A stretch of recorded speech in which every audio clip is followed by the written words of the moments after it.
যাদের ঘরে ছোট বাচ্চা আছে তারা এই রেসিপিটি ফলো করতে পারেন।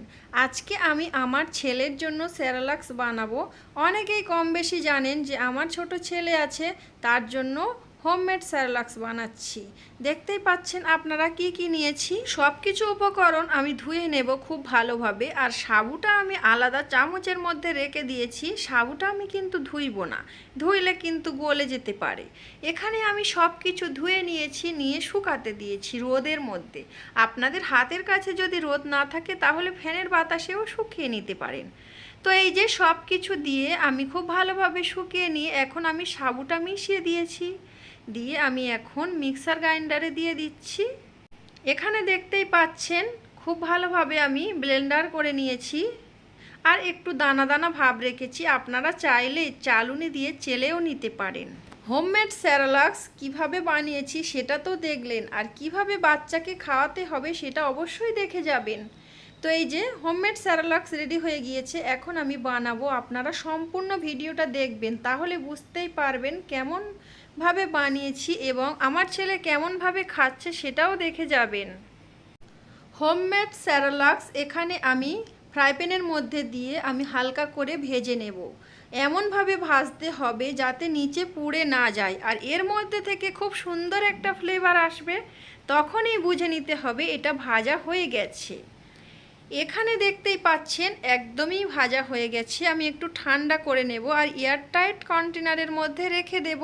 আর আমার ছেলেকে খাওয়ানোর জন্য আমি এখানে অলরেডি ফ্রাই প্যানে পানি বসিয়ে দিয়েছি। পানিটা একটু ফুটে ফুটে উঠেছে, আর এখন এই পর্যায়ে আমি 2 চামচ ওই হোমমেড সেরেলাক্স দিয়ে দিয়েছি পানির মধ্যে। এখন আমি এটাকে কন্টিনিউ অনবরত নাড়তে থাকবো যাতে করে নিচে বসে না যায়। পানিটা একটু বেশি পরিমাণে দিতে হবে, যেহেতু এর মধ্যে চাল ডাল দেয়া আছে তার জন্য।